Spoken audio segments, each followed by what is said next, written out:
오늘 우리에게 주신 하나님 말씀은 요한복음 6장 16절로 21절 말씀입니다.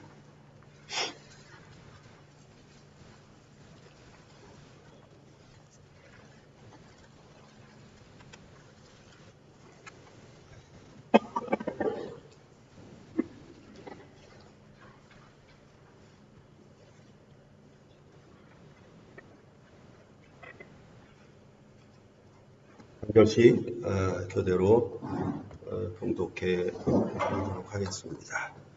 6장 16절로 21절 말씀입니다. 저물매 제자들이 바다에 내려가서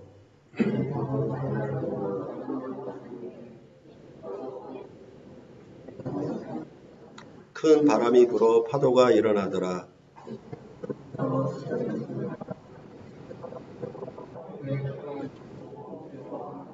이르시되 내니 두려워하지 말라 하신대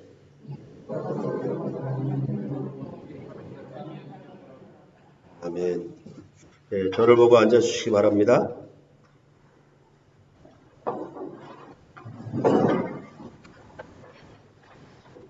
오늘 설교 본문에는 예수님이 디베랴 바다 위를 걸어서 제자들에게 오신 표적을 기록하고 있습니다.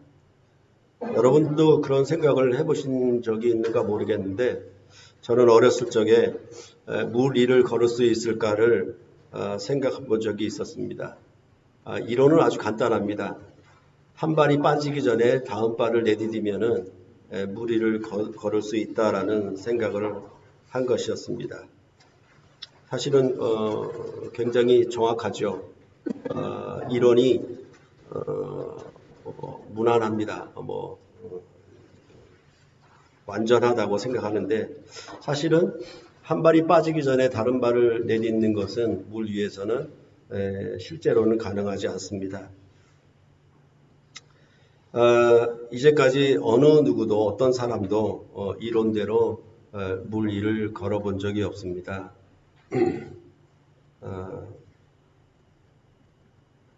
그렇기 때문에 마태복음과 마가복음에는 바다 위를 걸어서 오시는 예수님을 제자들이 유령인가 하여서 놀라는 내용이 나오고 있습니다. 그런데 혹시 여러분은 물 위를 달리는 도마뱀의 영상을 보신 적이 있으십니까? 내셔널 지오그래픽에서 제공한 영상을 보시면 물 위를 달리는 도마뱀을 보실 수가 있습니다.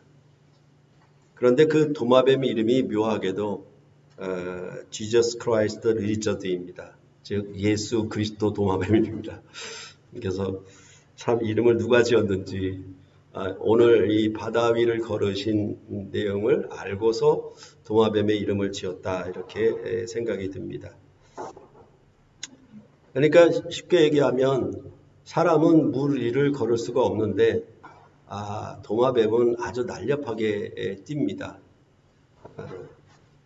이렇게 말씀드리는 이유는 예수님이 바다 위를 걸으신 표적이 기이하고 놀라운 것은 사실이지만 그것이 단순히 놀랍고 기이하다고만 하는 그런 점을 강조하기 위해서 요한복음은 표적으로 기록한 것이 아니라는 점을 우리가 염두에 두고 오늘 이 바다 위를 걸으신 표적에 대해서 생각해 보아야 하기 때문입니다.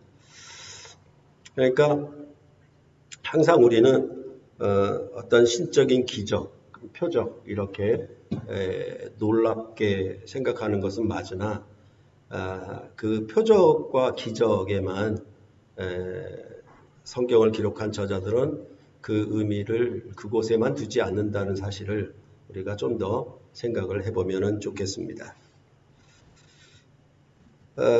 그런 점에서 이 사건에 대한 해석은 매우 중요합니다. 이 본문 바로 앞에는 지난 시간에 보았던 것처럼 오병이어로 5,000명을 먹이신 표적을 기록했습니다.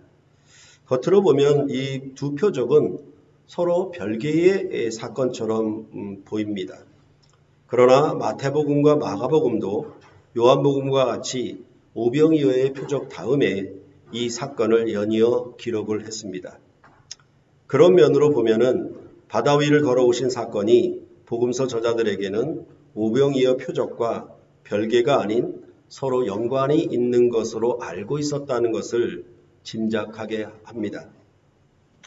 마태복음은 두 사건이 구체적으로 직접적인 상관관계가 있다는 것을 표현하고 있지는 않지만은 마가복음은 이 두 사건이 서로 관계가 있다는 것을 직접적으로 표현을 합니다. 그래서 마가복음 6장 52절에 보면 이는 그들이 떡 떼시던 일을 깨닫지 못하고 도리어 그 마음이 둔하여졌음이로라 이렇게 말을 하므로 바다 위를 걸어오신 사건과 떡 떼시던 일을 연결시켰습니다. 마가복음은 예수님의 이름이 무엇인지, 즉 예수님이 무슨 일을 하러 오신 분인지 제자들이 깨닫지 못하고 마음이 둔하며 어리석다고 하는 것에 중점이 있었습니다. 그래서 같은 이름이 돼도 이 이름은 직무를 나타내는 이름이라고 여러분께 말씀을 드린 기억이 있습니다. 그래서 그 이름은 왕으로서 나라의 정책을 나타내는 그런 이름과 같다라고도 말씀을 드렸습니다. 이러한 반면에 마태복음은 베드로도 예수님처럼 바다 위를 걷다가 바람을 보고 무서워 빠져들어갔으며 그때 예수님이 즉시 손을 내밀어 베드로를 붙잡으시며 믿음이 작은 자여 왜 의심하였느냐라고 말씀하신 것이 마태복음만의 중점이고 특징입니다. 마태복음은 제자복음이어서 그래서 제가 마태복음을 강론할 때 관료복음이다 이렇게 말씀을 드렸습니다. 모든 족속으로 제자를 삼으라 이것이 마태복음의 결론이기 때문에 그렇게 말씀드린 기억이 있습니다. 그렇기 때문에 예수님의 제자들도 예수님처럼 동행을 해야 되니까 이 베드로도 바다 위를 예수님처럼 걷게 해달라고 하는 내용이 나오고 있는 것입니다. 그런데 베드로가 끝까지 믿음으로 바라지 못하고 결국은 물에 빠져들어가는 그런 내용을 기록하고 있습니다. 그래서 베드로와 함께 배에 오르니 바람이 잔잔해졌고 그로 말미암아 배에 있는 사람들이 예수님께 절을 하고 진실로 하나님의 아들이로소이다 라고 고백하는 것이 마태복음의 이 사건을 기록한 내용이었습니다. 이렇게 복음서들이 비슷하거나 같은 사건을 기록할 때에 각 복음서의 본문들을 해석하려고 할 때 우리가 조심해야 할 점은 다른 복음서의 내용을 비추어서 현재 대하는 본문의 내용을 보완하는 식으로 해석해서는 안 됩니다. 그러니까 그 마가복음 같은 경우는 혼자 기도하러 산으로 떠나가셨다라고 하는 것이니까 기도의 강조점이 있지만은 요한복음은 기도하러 가셨다는 내용이 없어요. 오병이어 다음에. 그러면 이 요한복음을 풀면서 기도의 내용을 넣어서는 안 됩니다. 요한복음은 기도의 내용을 말하지 않고 있기 때문에 그런 점들을 우리가 매우 조심을 해야 되는 것입니다. 그러니까 복음서들의 내용을 알려고 할 때 그 비슷한 사건거리 서로 비교하는 것은 매우 좋습니다. 그렇지만 각 복음서 저자들이 기록한 내용에 무엇을 더하거나 보충하거나 빼거나 해서는 안 된다라는 말입니다. 그렇게 되면 우리가 해석하는 사람이 아니면 설교자가 성경을 기록한 저자보다 자기가 더 높은 위치에 올라가게 되는 그런 우를 범하게 되어 있습니다. 그럴 때 이렇게 비슷한 사건을 비교하라는 얘기는 어떤 뜻이냐면 각 복음서가 그 사건을 기록한 내용을 비교해서 그 차이점을 알므로 도리어 그 복음서 저자가 이 사건을 기록하려고 하는 목적과 주제를 더 선명하게 드러낼 수 있는 방편이기 때문에 비교하라는 것이지 무언가 섞어가지고 보태가지고 이것을 완전하게 만들려고 하려는 그런 시도를 하지 말라는 것입니다. 그래서 예전에도 말씀드렸던 것처럼 복음서가 4개의 복음서가 있다고 그것을 예수의 일생을 그 복음서들을 버무려서 예수의 일생을 구성해내는 것은 합당하지 않다라고 말씀을 드렸던 것입니다. 이런 해석의 말씀을 제가 중간에 말씀드리는 이유는 아직도 복음서들의 사건을 서로 보충하거나 섞어서 해석함으로 설교하는 경우가 매우 많기 때문입니다. 그렇게 해석하면 말씀드린 것처럼 성경 저자의 권위를 해치는 그런 우를 범하게 된다는 점을 다시 한번 여러분들이 되새겨야 할 것입니다. 요한복음의 오늘 본문 중에 다른 복음서와 비교해서 두드러지게 차이가 나는 표현은 오늘 본문의 결론이라고 할 수 있는 21절에 있습니다. 이에 기뻐서 배로 영접하니 배는 곧 그들이 가려던 땅에 이르렀더라. 이렇게 말씀하고 있습니다. 이 말씀 가운데 특히 영접이라는 단어 사용은 요한복음만의 독특한 표현입니다. 그러니까 마태복음과 마가복음에는 이 단어가 나오질 않아요. 그럴 때 왜 이런 단어를 주목하는가 하면 바로 이 앞에 오병이어 사건에서 예수님은 무리들이 억지로 붙들어 임금으로 삼으려고 했는데 그것을 거절하고 혼자 산으로 떠나가셨다라고 했기 때문에 그렇습니다. 즉 오병이어를 경험한 무리들이 예수님을 임금으로 영접하려 했을 때는 거절하셨지만은 제자들은 기뻐 영접하여서 거절하시지 않았다라고 하는 내용이 이런 오병이어 사건과 바다 위를 걸어가신 사건을 두 가지를 연이어 기록하면서도 서로 반대되는 대조가 되는 내용의 결론을 이루고 있기 때문에 주목을 하셔야 한다는 것입니다. 이러한 거절과 영접의 모양새는 사실은 요한복음 6장 전체적인 흐름 가운데서도 반복되면서 나타나고 있습니다. 억지로 임금을 삼으려고 했던 자들과 심지어 제자들 중에서 많은 사람들이 예수님을 떠나가는 일이 6장 66절에 기록되고 있습니다. 그때부터 그의 제자 중에서 많은 사람이 떠나가고 다시 그와 함께 다니지 아니하더라 이렇게 말하고 있습니다. 그런데 그와 반면에 제자들은 곧 12명의 제자들은 예수님을 영접하는 내용을 6장 67절로부터 69절에 기록하고 있습니다. 예수께서 12제자에게 이르시되 너희도 가려느냐? 베드로가 대답하되 주여 영생의 말씀이 주께 있사오니 우리가 누구에게로 가오리이까? 우리가 주는 하나님의 거룩하신 자이신 줄 믿고 알았삼나이다 라고 말하고 있는 것입니다. 그러니까 오병이어를 경험하고 예수를 임금으로 억지로 삼으려고 했던 무리들은 도리어 떠나갔지만은 그와 반대로 이 12명의 제자들은 예수님을 떠나가지 아니하고 우리가 누구에로 가겠습니까? 라고 함으로 예수님과 함께 있었다. 이 영접했다라는 내용을 말을 해주고 있는 것입니다. 그렇게 할 때 우리는 이런 점에 대해서 항상 뭐냐 하면 선악을 도덕적으로 나누는 기준을 우리는 은연중에 갖고 있기 때문에 떠나간 사람들은 나쁜 놈들, 남아있는 사람들은 좋은 놈들 이렇게 나쁜 편, 좋은 편으로 구별하기가 쉽습니다. 그런데 이 베드로가 이 떠나가지 않는 그 고백을 한 것에 대해서 그러면 베드로가 참 잘 고백을 했구나, 믿음을 잘 보여줬구나 이렇게 하고 끝나면 좋았을 텐데 예수님은 그러한 베드로의 대답에 대해서 한마디 덧붙이십니다. 뭐라고 얘기하냐면 6장 70절에 예수께서 대답하시되 내가 너희 12를 택하지 아니하였느냐 이렇게 말씀하고 있어요. 그러니까 이 말씀은 결국 예수님이 그들을 12 제자들을 택하였기 때문에 그런 베드로의 고백이 가능했다라고 하는 의미가 되는 것입니다. 바로 이런 포인트가 요한복음에서 계속 나오는 아주 중요한 포인트라고 할 수 있다라는 것입니다. 사실 이러한 거절과 영접의 대비는 요한복음 서론에서도 나타났습니다. 1장 11절과 12절에 보면은 자기 땅에 오매 자기 백성이 영접하지 아니하였으나 영접하는 자 곧 그 이름을 믿는 자들에게는 하나님의 자녀가 되는 권세를 주셨으니 라고 말하고 있었습니다. 자기 땅 자기 백성은 거절하였으나 그들과 반대로 영접하는 자들은 새로운 하나님의 자녀들이라고 그렇게 서론에서 말했던 것입니다. 그런데 이러한 내용이 결국은 요한복음 끝에까지 이어지고 있습니다.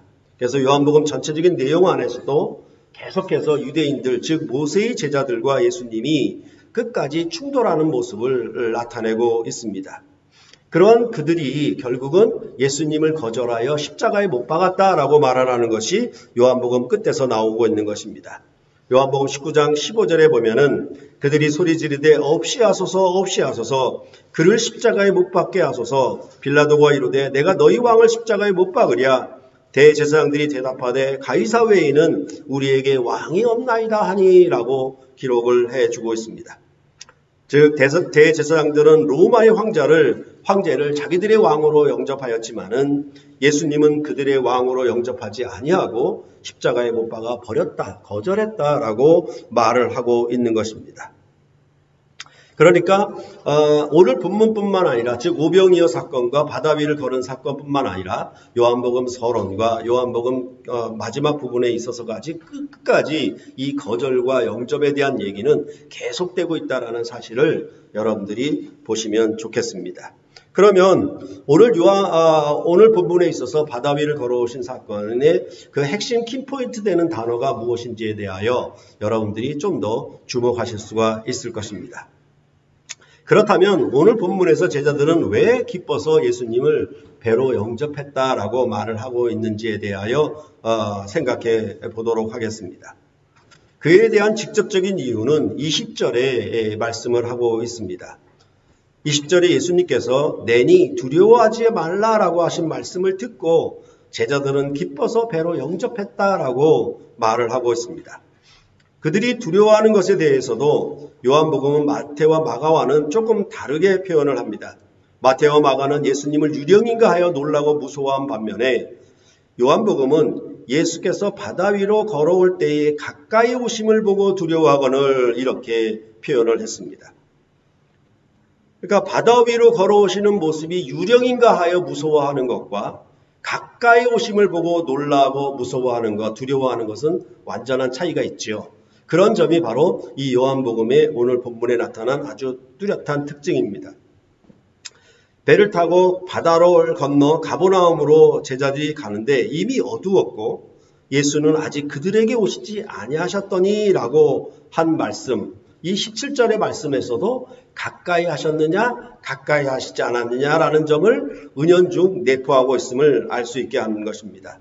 즉 예수님이 제자들과 함께 동행했는가, 이런 점에 관심이 있다는 것을 알 수 있는 것입니다. 큰 바람이 불어 파도가 일어나는 가운데 예수님이 바다 위를 걸어 가까이 오심을 보고 제자들은 두려워했는데 그 두려움은 내니 두려워하지 말라는 한마디에 기쁨으로 완전히 바뀌었습니다. 그러니까 이런 점이 성경 한 구절 한 구절을 아주 면밀히 검토하고 연구해서 살펴보아야 할 것입니다.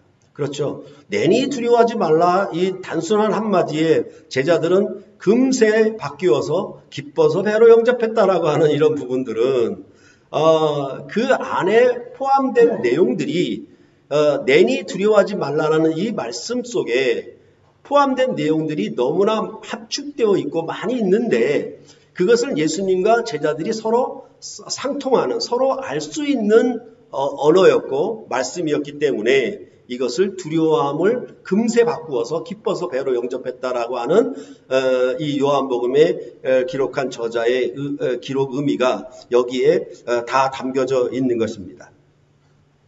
그리고 그 예수님을 영접한 배는 가려던 목적지에 곧 즉시 이르렀다, 이렇게 말을 하므로 오늘 본문은 끝을 내고 있습니다. 이런 표현으로는 배로 영접하자 큰 바람이 불고 파도가 일어나도 쏜살같이 가려던 땅의 목적지에 도달했다라고 하는 것이 오늘 본문의 결론인 것입니다. 그렇게 볼 때 우리는 오늘 본문의 사건을 이해하기 위해서 우선 바다라는 단어의 표현에 우리는 주목을 해야만 합니다. 어떤 주석서는 이 본문의 제목을 호수 위를 걸으신 예수님이라고 붙였습니다. 엄연히 그 지리학적인 명칭을 따른다면 디베라의 갈릴리 바다가 아니라 갈릴리 호수가 맞습니다. 그러니까 그런 것을 고려해서 호수 위를 걸으신 예수님, 이렇게 제목을 붙인 것입니다. 그런데 성경은 호수라고 부르지 않고 아주 굳건하게 꾸준하게 바다라고 말을 합니다.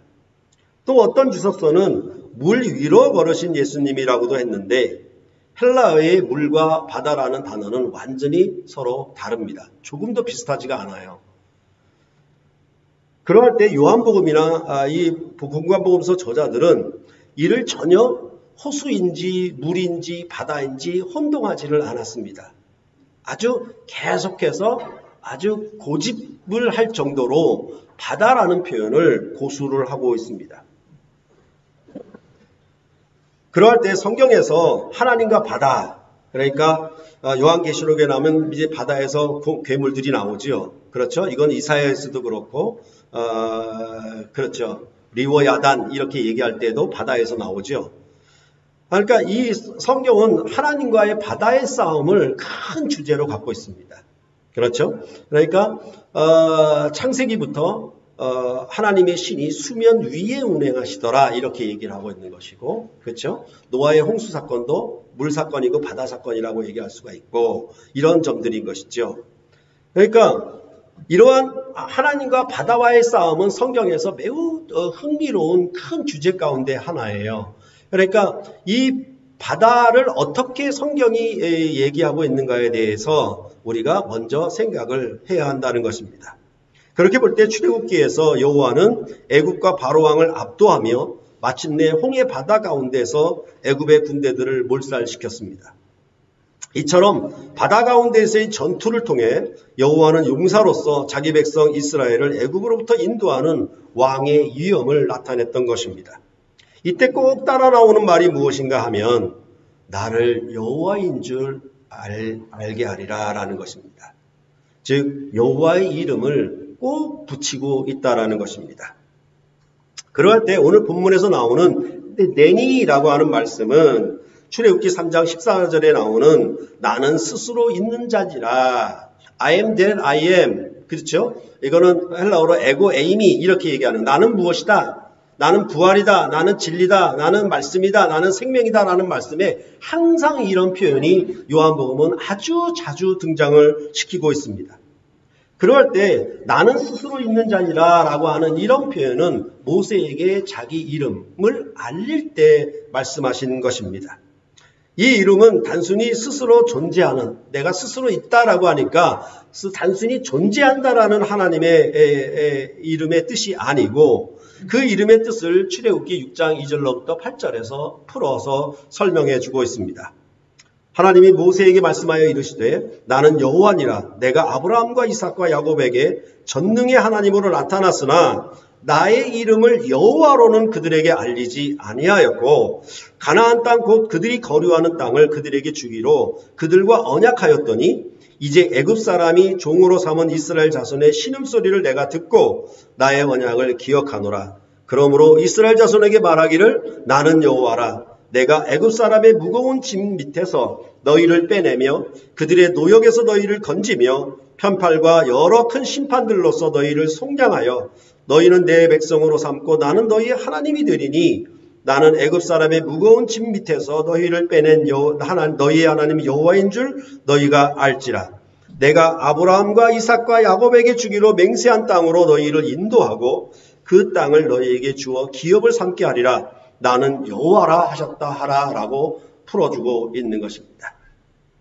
그러니까 이 여호와라고 하는 이름은 어떤 의미냐면 이스라엘의 조상인 아브라함과 이삭과 야곱에게 언약하셨던 출애굽의 언약의 약속, 그것을 기억하시고 성취하시는 이름이라는 것입니다. 그래서 그 언약을 이루시는데 어떤 언약을 이뤘나? 출애굽하는 것이죠. 그러면 출애굽했다라고 하는 것은 열재앙으로 애굽 땅을 심판하고 또한 애굽의 군대를 홍해 반다에서 장사 지내는 이 거룩한 전쟁에서 승리하는 그 승리와 더불어 이 승리의 전체적인 목적은 뭐냐 하면 가나안 땅을 기업으로 주시려고, 너희를 성소에 드리게 하시려고 그 목적을 얘기하고 있었던 것입니다. 그러니까 이런 내용들은 바로 이스라엘 백성들이 홍해를 건너놓고 그들이 찬양한 가운데에서도 나타나고 있었던 것이죠. 그래서 이 이름을 얘기하게 되면은 아브라함과 이삭과 야곱에 가신 언약을 기억하시고 이를 성취하사 애굽에서 자기 백성을 인도하여 내어 아브라함과 이삭과 야곱에게 맹세하신 땅으로 인도하여 그 땅을 기업으로 삼게 하는 이름, 그것이 바로 여호와다, 이렇게 말씀을 하고 있는 것입니다. 그러니까 아브라함과 이삭과 야곱에게는 전능의 하나님으로는 알렸지만은 여호와라고는 알리지 않았어요. 이 여호와는 뭐냐 하면 그 언약을 성취하시는 이름이에요. 이 출애굽의 일을 이루시는 그런 이름이라고 말씀을 하고 있는 것입니다. 그렇게 볼 때 우리는 다시 한번 요한복음 6장 전체의 이름을 상기할 필요가 있습니다. 6월절 배경으로 떡을 주신 오병이어의 표적이 기록되어 있고, 또한 오늘 본문처럼 바다 위를 걸으신 사건이 기록되어 있고, 그 다음에는 광야에서 주었던 만나에 대한 내용이 6장을 구성하는 아주 굵직굵직한 내용들입니다. 이것은 출애굽 당시에 6월절에 무교병의 떡을 주셨던 일, 그렇죠? 그리고 홍해바다를 통과한 일, 그리고 광야에서 만나를 주셨던 일, 이런 흐름과 병행하는 모습을 보이고 있다는 사실입니다. 그렇기 때문에 요한복음 연구의 권위자라고 할 수 있는 레이몬드 브라운이라고 하는 신학자는, 이 사람은 유대인 신학자예요. 그런데도 불구하고 요한복음에 대한 주석서를 굉장히 잘 썼습니다. 여하튼 이 사람이 뭐라고 얘기하냐면, 요한복음의 기적이 출애굽 시대에 홍해를 건넌 일반적 상징 및 바다 가운데 길을 내신 여호와의 특권을 반영하였을 가능성은 얼마든지 있다, 이렇게 말을 했습니다. 그러므로 오병이어의 표적과 바다 위를 걸으신 표적은 이처럼 서로 연관이 있기에 복음서 저자들은 두 사건들을 연속해서 기록을 하고 있는 것입니다. 그러니까 6월절에 무교병의 떡, 홍해를 바다를 건너신 사건, 그 다음에 광야에서 만나, 이런 흐름이 요한복음 전체의 흐름 속에 그대로 그 흐름대로 모형적으로 나타나고 있다는 것을 인정하고 있는 것입니다. 그렇게 보면은 이제 홍해를 건넌 후 이스라엘 백성이 찬양을 할 때에 애굽에서 인도하여 내신 목적에 대해서 말하는 것을 볼 수가 있습니다. 홍해에서 애굽의 군대를 멸절시킨 일을 듣고 가나안 땅 백성들이 떨며 낙담하여 두려워했다라고 말을 하고, 또한 아직 가나안 땅에 가지도 않았는데 이런 말을 하고 있는 것입니다. 더군다나 출애굽기 15장 17절에 보면 그 가려던 땅을 노래합니다. 주께서 백성을 인도하사 그들을 주의 기업의 산에 심으시리이다. 여호와여, 이는 주의 처소를 삼으시려고 예비하신 것이라. 주여, 이것이 주의 손으로 세우신 성소로소이다. 이렇게 말씀을 하고 있는 것입니다.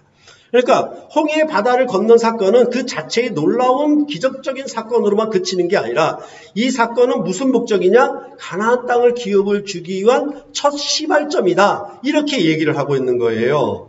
그렇죠? 홍해를 건너서 애굽에서 이스라엘 백성을 구출하신 이 내용은 결국은 그들이 가려는 땅의 목적지에 이르도록 하려고 하는 그 시작점이다, 이렇게 얘기를 하는 것이 출애굽기의 내용이었습니다. 그와 같이 오늘 본문에서도 그 가려던 땅에 곧 이르렀더라, 이렇게 얘기가 되어 있다라는 사실입니다. 그렇게 본다면 오늘 본문의 제자들은 이 이스라엘 백성들에게 출애굽 당시에 자신의 이름을 알렸던 여호와로 인하여 그 이름을 들었기 때문에, 내니라고 했으니까 그 이름을 들었기 때문에 제자들은 기뻐서 영접했던 것인가? 사실은 그것과는 별 상관은 없습니다. 이에 대해서 일전에 제가 소개해드렸던 WBC 주석에서 비슬리 머리는 이렇게 말했습니다. 요한복음 기자는 하나님의 계시로서 예수께서 공경 곧 제2의 출애굽 가운데 있는 그의 제자들에게 오시는 것이 보여지는 사건을 묘사했다라고 말을 해주고 있습니다. 제가 굉장히 기뻐하는 표정을 볼 수가 있죠, 여러분도. 더군다나 그 주석서에는 뭐냐 하면 제2의 출애굽이라는 이 표현을 굵은 글씨로 표현을 했습니다. 이것은 바로 새 출애굽으로 이루시는, 새 일로 이루시는 메시아 왕국의 예언을 성취하시는 왕으로 이 제자들은 기뻐 들었다라는 말인 것입니다. 그러니까 나를 여호와로 이스라엘 백성이 알렸을 때에는 이스라엘 백성은 무엇으로 알겠습니까? 아브라함과 이삭과 야곱, 조상들에게 언약하신 것을 이루시는 그 이름으로 듣고 기뻐했고 영접했을 것입니다. 그러나 제자들이 여기서 기뻐서 영접했다라고 하는 것은 이제 바벨론에서 돌아오는 새 출애굽의 구원을 예언했던 그 일을 성취하시는 이름으로 듣고 기뻐했다라는 의미가 되는 것입니다. 그래서 이사야서 42장 8절로부터 9절에 보면은 나는 여호와니 이는 내 이름이라 나는 내 영광을 다른 자에게 내 찬송을 우상에게 주지 아니하리라. 보라 전에 예언한 일이 이미 이루어졌느니라. 이제 내가 새 일을 알리노라. 그 일이 시작되기 전이라도 너희에게 이르노라. 이렇게 말씀하고 있습니다. 그러니까 새 출애굽 새 일을 행하실 때 자기 이름을 여호와로 알리고 있는 것입니다. 그리고 이사야서 43장 1절과 2절을 보면 야곱아 너를 창조하신 여호와께서 지금 말씀하시느니라. 이스라엘아 너를 지으신 이가 말씀하시느니라. 너는 두려워하지 말라. 내가 너를 구속하였고 내가 너를 지명하여 불렀나니 너는 내 것이라. 내가 물 가운데로 지날 때에 내가 너와 함께 할 것이라. 강을 건널 때에 물이 너를 침몰하지 못할 것이며 내가 불 가운데로 지날 때에 타지도 아니할 것이요 불꽃이 너를 사르지도 못하리니. 이렇게 말씀하고 있습니다. 여기서 뭐가 나오냐면 두려워하지 말라. 나는 너희는 내 것이다.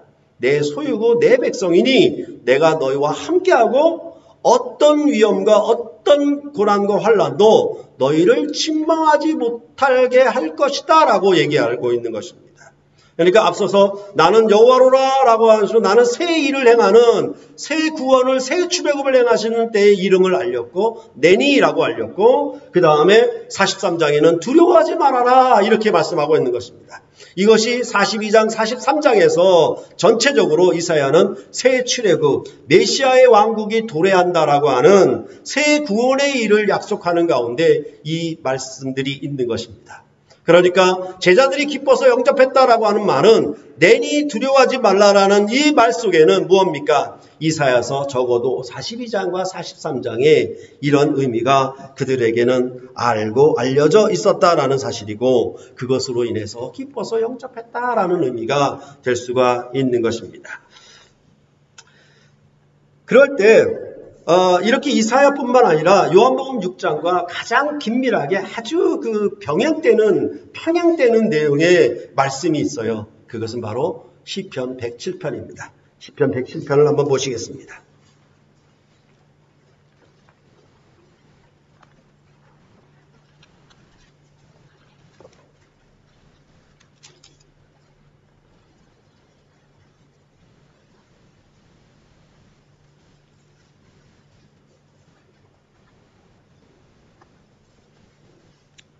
(4절부터) 제가 빠른 속도로 읽을 테니까 눈으로 따라오시기 바랍니다.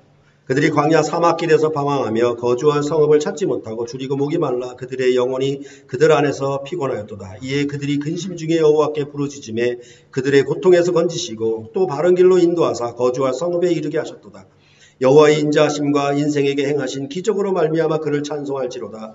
그가 사모하는 영혼에게 만족을 주시며 줄인 영혼에게 좋은 것으로 채워주심이로다. 광야 사막에서 그들은 굶주렸는데 그 영혼에게 그 굶주림을 채워주셨다라고 말하고 있는 것입니다. 이것 하나.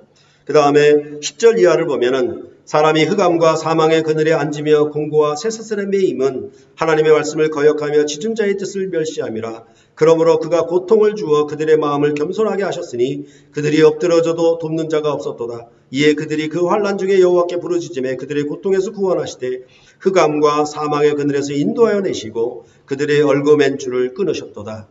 이렇게 10절로부터 22절에 이르기까지 뭐냐 하면 사망과 흑암의 고통에서 그들을 이끌어내셨다. 인도하여 내셨다라고 말씀하고 있습니다. 이것은 무엇입니까?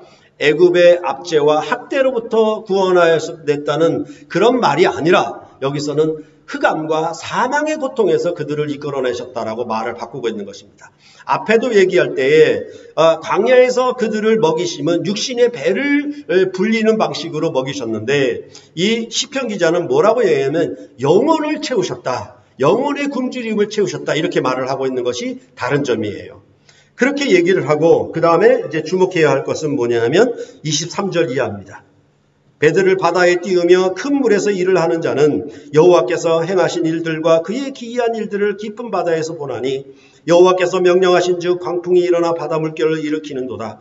그들이 하늘로 솟구쳤다가 깊은 곳으로 내려가나니 그 위험 때문에 그들의 영혼이 녹는도다. 그들이 이리저리 구르며 취한 자같이 비틀거리니 그들의 모든 지각이 혼돈 속에 빠지는도다.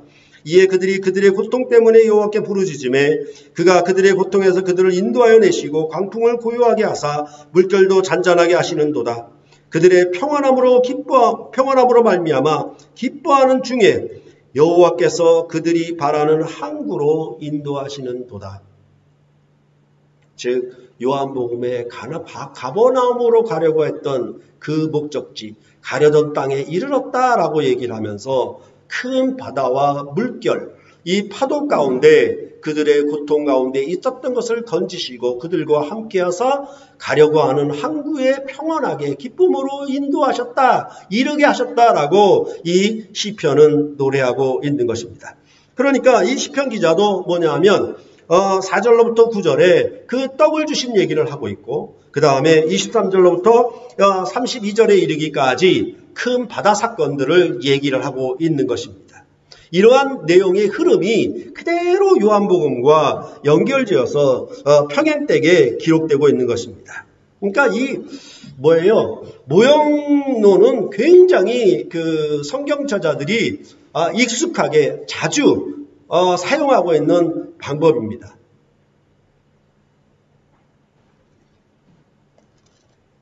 그렇게 볼 때 이것을 다시 한번 우리가 요약을 하자면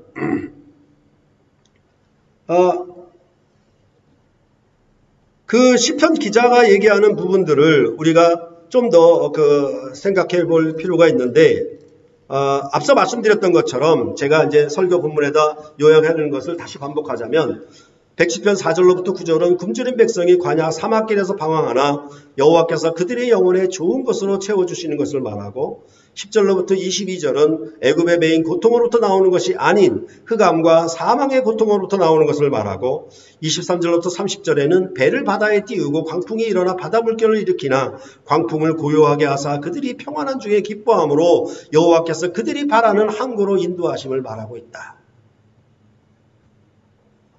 그럴 때 시편 107편은 마땅히 당연히 바벨론에서 돌아오는 새 출애굽의 구원을 노래하는 시편 가운데 하나인 것입니다.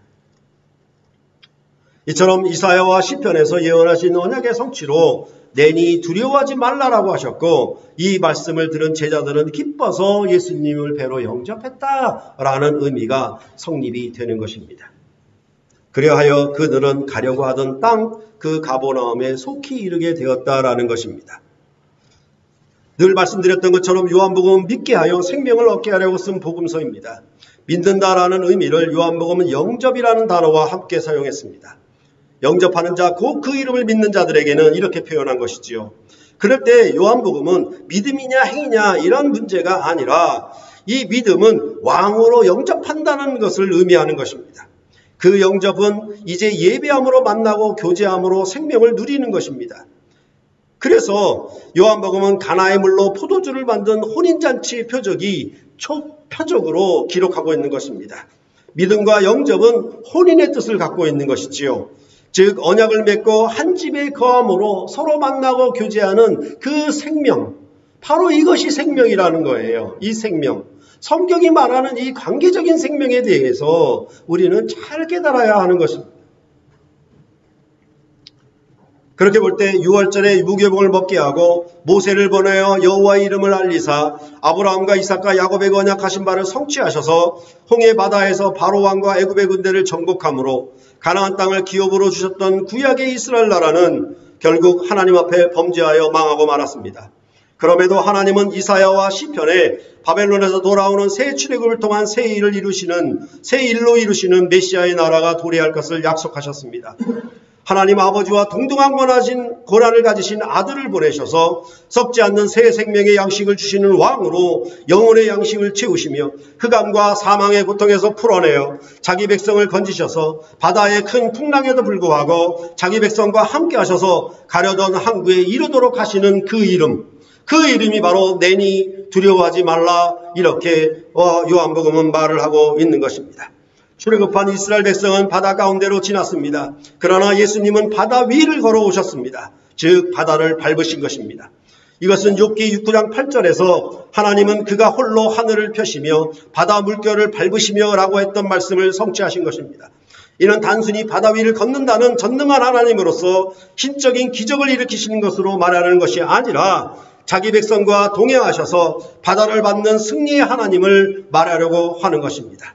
즉 자기 백성을 어떤 환난과 고난에도 지키고 보호하시는 왕의 하시는 일, 그의 이름을 말하고자 하는 것입니다. 이 바다 위를 걸으신 표적이 요한복음에서는 예수님이 십자가의 죽으심과 부활로 성취가 되었습니다. 흑암과 사망의 바다를 발로 밟으시고 승리하셨습니다. 홍해에서의 승리가 가나안 땅을 기업으로 주고 성소로 인도하시는 목적을 가졌듯이 부활하사 아버지께로 가셔서 우리의 처소를 예비하실 것이며 자기 백성을 그리로 인도하시는 그런 예수님을 요한복음 14장은 기록해주고 있는 것입니다. 이렇게 부활하신 주님이 유대인을 두려워하고 있던 제자들을 3번이나 찾아오셨습니다. 풍랑 가운데 있었던 제자들을 친히 가까이 오시면서 찾아오신 것처럼 이제 부활하신 주님이 유대인들을 두려워하여 문을 닫은 곳에 예수님이 그들에게 오셨던 것입니다. 그들에게 첫 번째 방문하셔서는 그들에게 평강을 선언하시고 평온을 선언하시고 성령을 주셨다라고 말씀을 하고 있는 것입니다. 두 번째 오셨을 때에는 믿음이 없던 도마에게 자기 몸을 보이시면서 믿음이 있게 하신 그런 내용을 얘기를 하고 있습니다. 세 번째 오셨을 때에는 디베라 바닷가에서 밤새도록 수고하여도 한 마리의 고기를 잡지 못했던 제자들에게 찾아오셔서 153마리의 고기를 잡게 하심으로 그들과 함께 식사하셨던 주님으로 말씀하시고 나타내셨던 것입니다. 그리고 베드로의 사랑의 고백을 통해서 그와 한 몸으로 연합하시고 베드로로 하여금 주님의 선한 목자의 사역에 동참하도록 하시며 어떤 고난과 죽음에도 불구하고 끝까지 십자가를 지고 주님을 뒤따르는 베드로가 되게 하셨다라는 것이 요한복음의 최종적인 결론의 내용인 것입니다. 이렇게 볼 때 고린도전서 15장에서 말했던 것처럼 혈과 육은 하나님 나라를 이어받을 수가 없습니다.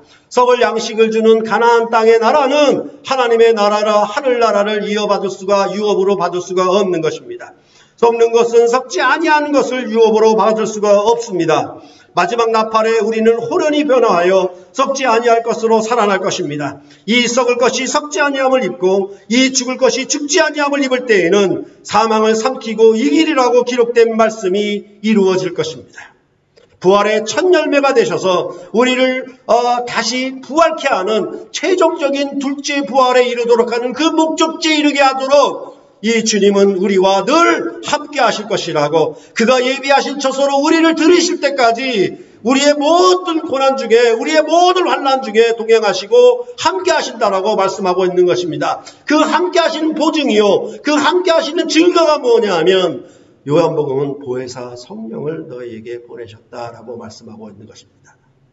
나는 세상을 떠나 아버지께로 가지만은 너희는 세상에 남겨져 고아와 같이 버려두지 아니하고 세상 끝날까지 너희와 함께 하시고 지키시고 인도하시고 보호하셔서 반드시 궁극적으로 그 목적지에 이르게 하시는 그의 이름이 바로 그리스도, 예수 그리스도시다라고 그렇게 말을 하고 있는 것입니다. 그래서 예수는 그리스도라고 하는 것을 믿는다라고 하는 의미는 바로 그 나라의 정책, 이전에 무너졌고 빼앗겼고 망했던 그 나라의 이름이 아니라 이제는 새 출애굽으로 영영한 나라, 영원히 멸망치 아니하는 음부의 권세가 이기지 아니하는 나라의 정책, 그 뜻을 나타내시는 이 영광의 하나님이 바로 몸을 입고 오셔서 이 풍랑 가운데 있는 제자들에게 가까이 오시고 그들 배에 동승하셔서 그들을 목적지에 이르도록 하셨다라고 오늘 본문은 말해주고 있는 것입니다. 이런 말씀을 보아서 우리는 다시 한번 빌립보서 3장 17절부터 21절의 말씀을 기억해야 할 것입니다. 자기들의 배를 신으로 삼으며 부끄러운 땅의 일을 생각하며 사는, 즉 그리스도의 십자가의 원수로 행하는 자들을 눈여겨보라고 눈물을 흘리면서 사도 바울은 빌립보서에 말을 했습니다. 정말로 땅의 일을 원하는지, 땅의 창고에 보화를 쌓으려고 하는지, 하늘 창고에 보화를 쌓으려고 하는지, 그 목적이 어디 있는가에 대해서 그것을 분명히 분별하라는 것입니다. 그들의 마침은 멸망이다. 이렇게 바울은 선언하고 있습니다. 그러나 우리는 하늘의 시민권이 있는 자들입니다. 모든 환난 가운데 세상에 있는 자기 백성들을 위하여 예수님은 보혜사 성령을 보내셔서 우리를 그의 예비하신 처소로 끝까지 인도하실 것입니다. 한 마리의 잃은 양도 없이 정말 그 모든 양을 다 찾으셔서 그들을 품에 안고 인도하시는 선한 목자로 함께 하실 것입니다. 우리의 낮은 몸을 그의 영광의 몸의 형체와 같이 변하게 하시는 그 목적에 이르도록까지, 또한 새하늘과 새 땅을 기업으로 주시기까지 그는 우리의 어떤 고난과 환난에도 동참하시고 동행하셔서 우리를 지키시고 보호하시는 왕이시다. 너희는 이분께 예배하는 것이다 라고 요한복음은 말해주고 있는 것입니다. 그래서 아버지와 동등한 권한, 즉 생명과 심판의 권한을 가지신 이 주님이 바로 12강준에 남는 풍성한 생명을 주시는, 역력하고 썩지 않는 생명을 주시는 그런 왕이실 뿐만 아니라 바다 위를 걸어오신 사건을 통해서 자기 백성과 함께하고 자기 백성을 지키셔서 그 영원한 목적, 그 부르신 목적, 구원하신 목적을 이루시는 일에 끝까지 함께하사 반드시 그들을 이끌게 하실 것이라고, 그 목적에 이르게 할 것이라고 오늘 본문은 말해주고 있는 것입니다. 이러한 것이 가능한 것은 바로 그는 죽음에서 일어나신 왕이기 때문에 그렇습니다. 그는 부활의 새 생명을 우리에게 주시는 왕이시기 때문에 그렇습니다. 그리고 우리는 그 부활의 몸에 연합하여 그의 살과 피를 먹고 마시는 새 생명의 잔치를 이 부활의 날에 거룩한 주일에 함께 이 상에서 먹고 마심으로 그 생명을 누리고 있는 것입니다. 이러한 고난과 환난 중에 동행하시며 우리를 반드시 그 목적에 이르게 하실 것입니다. 그래서 우리는 오늘도 이 날에 모여 하나님을 영과 진리로 아버지께 예배하는 존귀한 거룩한 백성으로 이곳에 있는 것입니다. 이러한 고난과 환난의 때에, 어려운 때에 하나님은 여러분과 함께 동행하시는 왕이심을 믿고 끝까지 낙담하거나 무서워 떨지 말지를 바라며 그리스도 예수 안에서 사망이 이김의 상品바 되는 놀라우신 은혜의 승리에 이르도록 여러분의 삶을 주님을 의지하며 그를 왕으로 영접하여서 사는 삶이 끝까지 함께 하시기를 간절히 바라는 것입니다. 기도하시겠습니다.